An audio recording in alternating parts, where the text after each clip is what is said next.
Cody Cougars. And where are you from?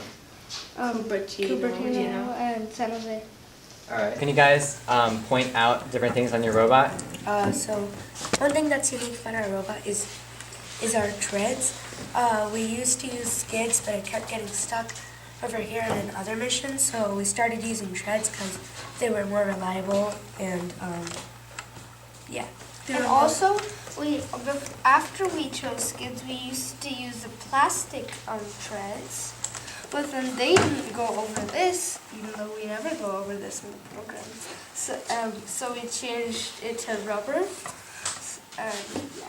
So another thing is the wall follower over here.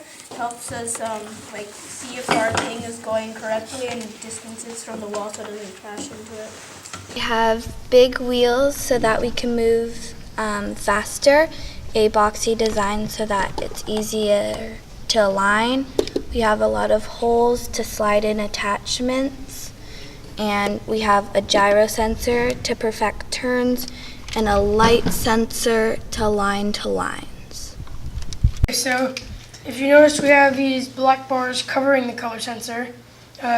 These are used to shield it from any random light rays that might interfere with its sensing.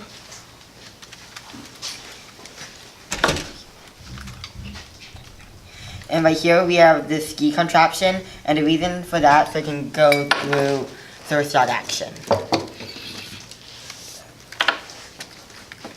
And then we have the arm motor on this side, which helps us attach one arm on that side.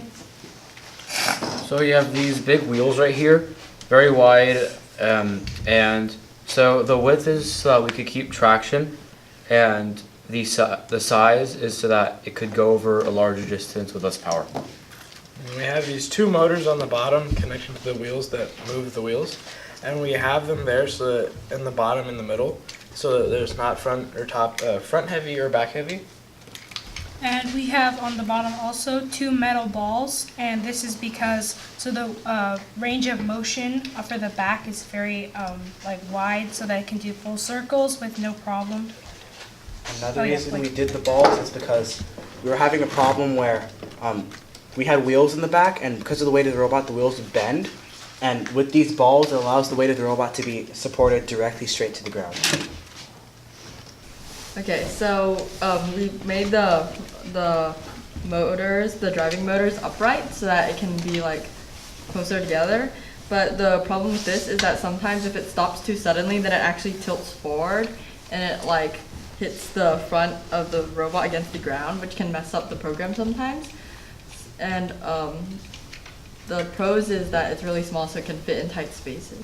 Okay, so we have a slow down program so that it won't stop as suddenly, and we have a PID program to keep it on track, which Michael's gonna, So this is our main robot, and it has 4 motors, 2 sensors, and the third sensor attached to this attachment. So each of the motors perform a different task on this attachment. One of the lower motors allows it to move forward.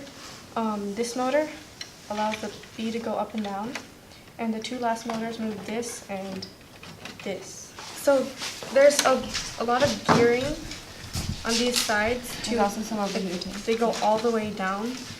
They're down here. And then there's gears. There's gears everywhere actually. And then this is what attaches the sensor.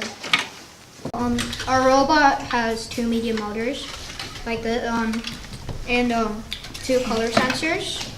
It uses clutch gears because they're a lot easier to put attachments on with. Also, the light sensors are shielded because that gets more accurate results.